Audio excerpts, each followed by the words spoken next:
Welcome to international skills club. കേരളത്തിൽ നിന്നുള്ള 5000 കുട്ടികളിൽ നിന്ന് സെലക്ട് ചെയ്തിട്ടുള്ള 40ഓളം കുഞ്ഞുങ്ങളുടെ ഫൈനൽ പ്രോഗ്രാമാണ് ഇന്ന് സുന്ദരിക്കുട്ടിയിൽ നടക്കുന്നത്. നമുക്കവിടെ നമ്മുടെ ഒരു രക്ഷിതാവിനെ പരിചയപ്പെടാം. സാർ, പേരെന്താണെന്ന് പരിചയപ്പെടുത്താവോ? എൻ്റെ പേര് ഷനോജ്. കണ്ണൂരിൽ നിന്നാണ് വരുന്നത്. ഓക്കെ. സാറിൻ്റെ മകളല്ലേ? മകളാണ് അനുഗ്രഹ ഷനോജ്. ഓക്കെ. കുഞ്ഞ് എത്രാം ക്ലാസ്സിൽ പഠിക്കുന്നു? ഇനി 8ലേക്ക് പോകേണ്ടതാണ്. 8ലേക്ക് പോകണം. കുട്ടിക്ക് ഇങ്ങനെയുള്ള കഴിവുകളുണ്ടെന്ന് എപ്പോഴാണ് സാറിന് മനസ്സിലാക്കാൻ? വളരെ ചെറുപ്പത്തിൽ തന്നെ അവള് പാട്ട് പാടാനും ഡാൻസ് ചെയ്യാനും ഒക്കെ കഴിവുണ്ടായിരുന്നു. കുറച്ച് കഴിയുമ്പോൾ അത് ഡെവലപ്പ് ചെയ്ത് അത് കണ്ടെത്തിക്കൊണ്ട് നമ്മൾ ജീവിതപ്രയാസത്തിനിടയിലും അത് പരിപോഷിപ്പിക്കാനുള്ള ഒരുപാട് കാര്യങ്ങൾ ചെയ്തു. നമ്മളൊരു സാധാരണ കുടുംബമാണ്. എൻ്റെ അച്ഛൻ ഒരു ബീഡി തൊഴിലാളിയായിട്ട് ഇതാണ്. പിന്നെ എൻ്റെ 2 സഹോദരങ്ങൾ, അവരൊക്കെ കല്യാണം കഴിച്ച് നമ്മൾ ഒരുമിച്ച് കൂട്ടുകുടുംബമായിട്ടാണ് ഇപ്പോഴും താമസിക്കുന്നത്. അതൊരു ഐക്യത്തിൻ്റെ ഒരു ഇതാണ്. ഇപ്പോൾ എല്ലാവരും അണുകുടുംബമായിട്ട് പോകുമ്പോൾ ഇപ്പോൾ എല്ലാവർക്കും ഉള്ള കഴിവുകൾ നമ്മൾ കണ്ടെത്തി അതിൽ ഒരു മികച്ച കഴിവ് പുലർത്തുന്നത് എൻ്റെ മകൾ അനുഗ്രഹയാണ്. അപ്പോൾ അവരടക്കം എൻ്റെ ജ്യേഷ്ഠനും അവരെ കുട്ടികളടക്കം പരിപോഷിപ്പിക്കാനും ഞാനില്ലെങ്കിൽ അവർ ക്ലാസ്സിനെ പോയി വിടുന്ന സംവിധാനങ്ങളൊക്കെ അനിയനും ഏട്ടനും ഒക്കെ കൈകാര്യം ചെയ്യും. സാർ, ആക്ച്വലി ഈ കുഞ്ഞുങ്ങളുടെ കഴിവ് കണ്ടെത്തുന്നതിലും അത് വളർത്തിയെടുക്കേണ്ടതും എൻ്റെ ആവശ്യകത എത്രമാത്രമാണ്? അത് ആവശ്യകതയാണ്. ഈ പുതിയ കാലഘട്ടത്തിൽ പ്രത്യേകിച്ചിട്ടും കുട്ടികളെ കഴിവ് കണ്ടെത്തണം. അത് നമ്മൾ നല്ല രീതിയിൽ കണ്ടെത്തി വളർത്തിയെടുക്കണം. നമ്മുടെ തിരക്കും പ്രയാസങ്ങളും അതിനൊരു തടസ്സമാവരുത് എന്നാണ് ഈ അനുഭവം. ഇവിടെ എത്തിയപ്പോൾ എനിക്ക് തോന്നുന്നു ഒരുപാട് രക്ഷിതാക്കൾ ഇതിനായിട്ട് സമയം കണ്ടെത്തുന്നുണ്ട്. അപ്പോൾ നമ്മളെ തിരക്ക് അതിനൊരു ബാധകമാവരുത്, ഈ കുട്ടികളുടെ വളർച്ചയ്ക്ക് തടസ്സമാവരുത് എന്നാണ് എനിക്ക് ഇപ്പോൾ മനസ്സിലായത്.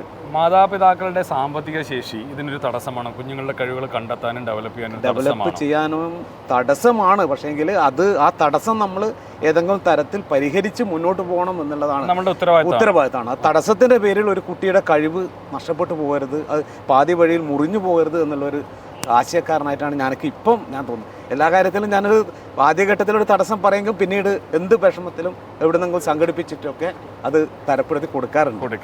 മാതാപിതാക്കളോട് സാറിന് എന്താ പറയാനുള്ളത്? മറ്റു മാതാപിതാക്കളോട് ഈ കുട്ടികളുടെ കഴിവുകൾ പോഷിപ്പിക്കാൻ നമ്മുടെ ജീവിതത്തിലെ തിരക്കുകളും ഈ സാറ് പറഞ്ഞതുപോലെയുള്ള സാമ്പത്തിക ബുദ്ധിമുട്ടുകളൊന്നും ഒരു തടസ്സമായി മാറാതെ നമ്മൾ സമയം കണ്ടെത്തിക്കൊണ്ട് കഴിവുള്ള കുട്ടികളെ ആ രീതിയിൽ അറിവും തിരിച്ചറിവും ഉള്ള കുട്ടികളായി വളർത്തിയെടുക്കാൻ അവരുടെ കഴിവുകൾ മുതൽക്കൂട്ടായി കൊണ്ടുവരണം എന്നുള്ളൊരു അഭിപ്രായക്കാരനാണ് ഞാൻ.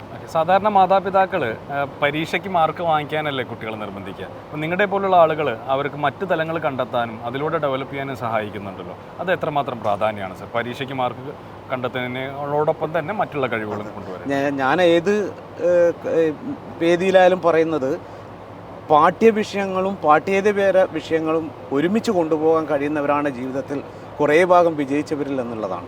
പഠിത്തത്തിൽ പിന്നോക്കം നിന്നവരും മറ്റു മേഖലയിൽ ഉയർന്ന തലത്തിൽ എത്തിയിട്ടുണ്ട്. അത് ഒരുപാട് അനുഭവങ്ങൾ നമ്മുടെ ചരിത്ര പുരുഷന്മാരായാലും മറ്റ് രാഷ്ട്രീയ നേതാക്കളായാലും ഒക്കെ നമുക്ക് ഒരുപാട് അനുഭവങ്ങളുണ്ട്.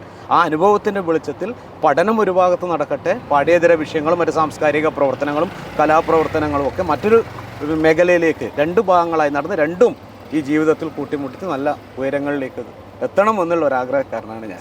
അടുത്ത തലമുറയിലെ കുഞ്ഞുങ്ങളോട് നമുക്ക് സാറിന് എന്താണ് പറയാൻ? അടുത്ത തലമുറ എന്ന് പറയുന്നത് ഈ വളർന്നു വരുന്ന തലമുറയിൽ വല്ലാത്ത രീതിയിലുള്ള ഒരു പ്രയാസം കാണുന്നുണ്ട്. ഒരു സമൂഹത്തോട് ഒരു അറ്റാച്ച്മെൻ്റ് ഇല്ലാത്ത രീതിയിലാണ് അവരുടെ പോക്ക് കുറേ ഭാഗം കുട്ടികളത്.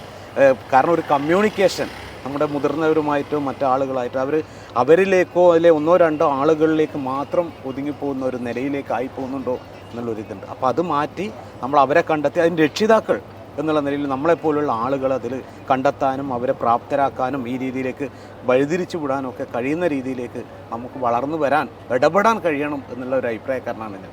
ശരി സാർ, ഒരു കാര്യം കൂടി ചോദിച്ചോട്ടെ. ഒരു പക്ഷേ ഇതൊരു കോമ്പറ്റീഷൻ ആണല്ലോ. ഒരാൾക്ക് ഈ കോമ്പറ്റീഷനിൽ പ്രൈസ് കിട്ടുള്ളൂ. മകൾക്ക് പ്രൈസ് കിട്ടിയിരുന്നെങ്കിൽ മകളുടെയും സാറിൻ്റെ ഫാമിലിയുടെയും ആറ്റിറ്റ്യൂഡ് എങ്ങനെയാണ്? നമുക്ക് അതൊന്നുമില്ല. അപ്പം അങ്ങനെ ഒരു പ്രൈസ് കിട്ടിയില്ലെങ്കിൽ ഇതൊരു പങ്കെടുക്കാൻ കഴിഞ്ഞത് തന്നെ ഈ ഫൈനൽ വേദിയിലേക്ക് എത്തുക എന്ന് തന്നെ വലിയൊരു കാര്യമായിട്ടാണ് ഞാനും മകളും അടക്കം അവരുടെ അമ്മയൊക്കെ കണ്ടിട്ടുള്ളത്. അതുകൊണ്ട് ഫസ്റ്റിലേക്ക് എത്തുക എന്നതിലപ്പുറം ഇതിൽ പങ്കെടുക്കാൻ കഴിഞ്ഞു. നല്ലൊരു പെർഫോമൻസ്, അവളുടെ കഴിവുകൾ കാഴ്ചവെക്കാൻ അവൾ പരമാവധി ശ്രമിക്കുക എന്നുള്ള ഒരു അഭിപ്രായക്കാരനാണ്. മകള് സ്വന്തം ഭാവിയെ കുറിച്ചിട്ട് എന്തെങ്കിലും പറയാറുണ്ട്? മകള് ഭാവിനെ കുറിച്ച് അവളൊരു എയർ ഹോസ്റ്റസ് ആവണം എന്നുള്ളതാണ് അവളുടെ ഒരു ആഗ്രഹം. ഇതുവരെ ഒരു വിമാനത്തിൽ പോലും അവൾ പോയിട്ടില്ല. പക്ഷെ അവരെ ഡ്രസ്സിൻ്റെ സ്റ്റൈലും അവരുടെ ഒരു ആറ്റിറ്റ്യൂഡും അവരുടെ ലുക്ക്, അതാണ് മോൾ പറഞ്ഞത്. ആ ലുക്ക് കാണുമ്പോൾ എനിക്കും അതേപോലെ ആവണം എന്നുള്ളൊരാഗ്രഹമുണ്ട് എന്നുള്ളതാണ് പറഞ്ഞിട്ടുള്ളത്. സാറിനും സാറിൻ്റെ ഫാമിലിക്കും മകൾക്കും എല്ലാ ഭാവങ്ങളും വരട്ടെ എന്ന് പ്രാർത്ഥിക്കുന്നു. Thank you very much for your time.